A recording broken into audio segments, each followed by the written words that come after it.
How can you use your planner to its fullest capacity? Now, what I'm pointing at here is actually an organizer, right? What's inside and how I use it becomes the planner. Hi, my name is Angelica. Welcome to my channel, Planner Bee. In today's video, I'm going to give you an idea of how you can add a section into your organizer for your planning to help you with anything that might be coming up in the future. So the example in today's video I'm going to be sharing is my planning for Easter and my nephew's birthday. Just so happens that the family has decided on making both of these events the same day because that is when his mother can be off work and when the family can gather. So they're just like, we're going to have Easter, might as well do the kid's birthday at the same time. So if you're tuning in from my previous video for my March setup, I already started the cogs of the wheel turning for this event. I schedule myself in the previous month to work on things that might be coming up in the upcoming month. So I started working on both Easter and birthday plans here in March, and you saw me work through that. I had scheduled myself, let me see here. So right here, stuff's falling out. I need to clean this guy out. On the 23rd, I scheduled myself to ask about my nephew's birthday and ask about Easter. And here on the side, I highlighted called mini. So an idea for you, for your organizer, for future planning, for things that might be coming up that you're not ready to have it on your schedule quite yet, is using your dividers. Now, if you have a ring system, this is, what you can use is use a divider to collect those notes. Create a section for storing notes that you need to add to and refer to on an ongoing basis. So last week was the 23rd. Today is March 29th. We still got about 2 full weeks left, but we want to try to get as much of that knocked out, take the pressure off. So how I collect notes in this section, and I shared this in the March setup, is I have a collection of sticky notes here that are notes from phone calls about whatever event and ideas and what's coming up. So I have Mark's birthday plans. We were talking about it. My sister's nickname is Ugly, so that's how I refer to her. And this is ideas for gifts that I was asking about. And then it was just recently decided, like I just said, that we're going to do Easter and birthday at the same time. I have a note here, Mark, ice cream cake. I'm going to be making his ice cream cake.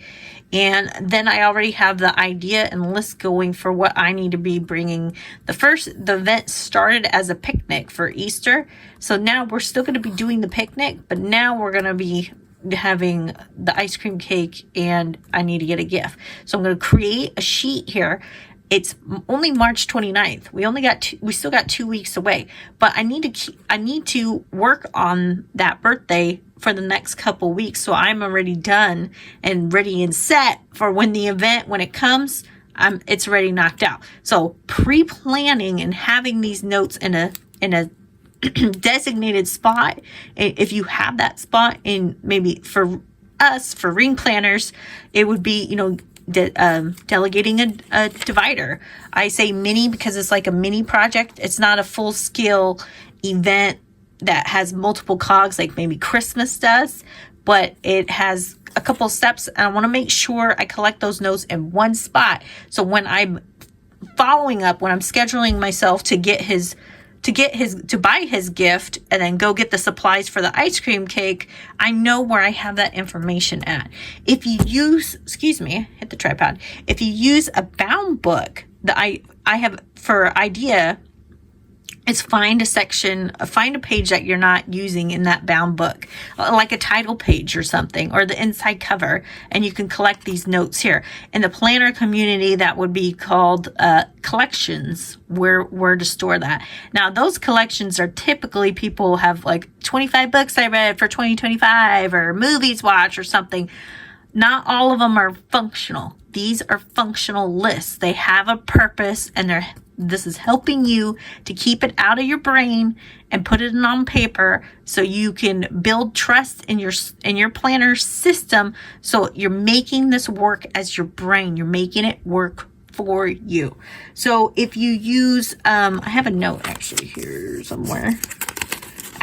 Right here. Sorry, I didn't have my book ready for that. If you use digital planning for, like if you use Outlook, you can use your calendar. That's what I would do if I was doing digital planning. On your calendar, when you click on the date, they have like add title, dates in the description. If I was exclusively digitally planning, this is where I would put all these notes at. You can, I don't know like the character limit of that, but you can, I kind of do that at work for some of our contract scheduling for outsourcing the work that's not in-house. And so I'll have all these notes in here for those guys so that when they click on the event in their Outlook calendar, all those notes are right there and ready to rock and roll. So if you were doing on your Outlook calendar Easter, you click on that and then you get a box pop up that looks like this, and then just add in the description, and then just, I would always date your notes so you know when it happened. Date your note, put your note in, hey, you know, family decided to merge Easter and birthday at the same time. So that is an idea, and that is how you can use your planner to work for you as your brain and not against you. So this is like I said, a great way to utilize an idea if you have dividers. If you did get a ring planner, you're like, what am I going to do with that? Make this for future lists. Like my niece's birthday is not until July, but I had an idea for her birthday. I put it in here.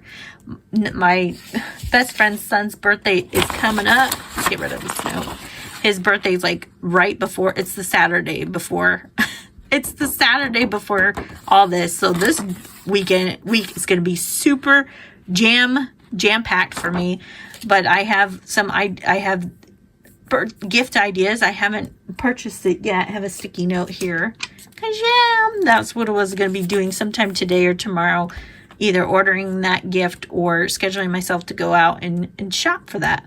So that is how an idea for you to use your planner as your brain, collect your list. I did have a short, I have a short posted on ideas of what to carry in your on-the-go planner, because this is both my wallet and my schedule, right? I have a collection of books here you can see in the foreground. Those are my project books, and I break down my yearly and quarterly and everything else planning in these books, so that I can't carry the entire all that planning and stuff with me on these rings.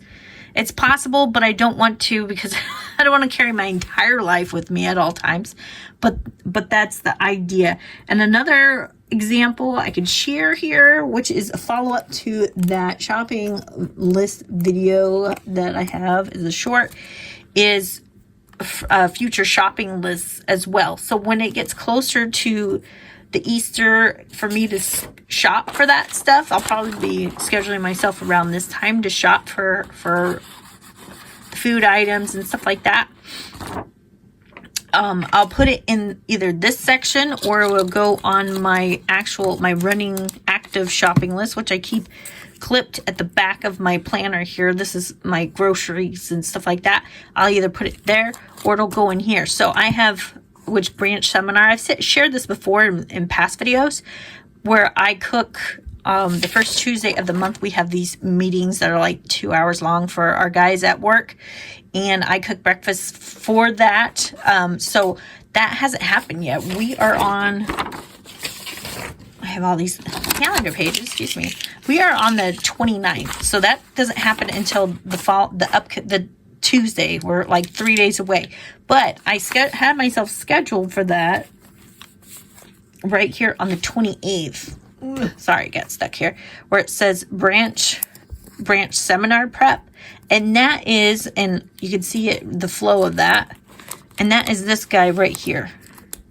So that's the shop, making choosing the menu, getting the head count, check check the shop. If I had a list, like here I have the Costco list.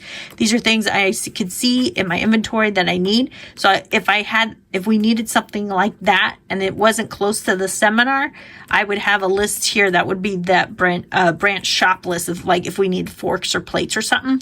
That's where I would keep that note in this section. This is how my shop section works. And then I make a shopping list. I place it in the shopping section until it's shopping day, which my shopping day for that, my insert's falling out of here because it's overstuffed, is that Monday, the Monday for seminar shop. That's how that works for me. You saw a peek of my goal section. But anyways, so I have the list already made up. I had the time to do it. I did the inventory. I got it down on paper rather than trying to fight it the day of, or, oh, did I forget anything? I pre-scheduled myself to do the work to make this list to help my future self out. That's the concept and the idea for these lists for the kids' the birthday and the Easter. I had the time, I had the ideas, I created my notes here. I'll probably maybe put it on a longer note when things get cluttered. I'll use actual Filofax paper or whatever, and I make these lists, pre-set it up so I'm ready to rock and roll. And when you have that time, when you schedule yourself ahead of time, you're more likely to not forget things rather than last minute. Some people are rock stars working last minute. You do you. But me, I got so much stuff going on in my brain. If I'm thinking about it, I know where to put that information to follow up on that, and where that follow up is gonna happen. And I make sure I schedule myself to look in those sections so I know where that information is, and I use that for that mini.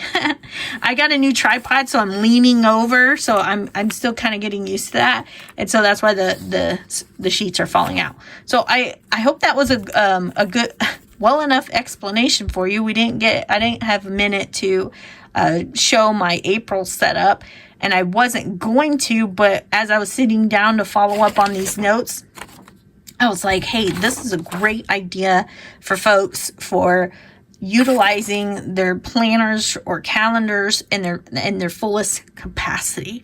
It's an idea for you to get that pressure off that brain. You got too much. You don't need that anxiety. You don't need that stress. So use your tools, and this is how you can use an idea for utilizing your tools. I hope you enjoyed this video. Let me know what you think down below, or maybe add more ideas for the community. We'll see you in the next video. Bye.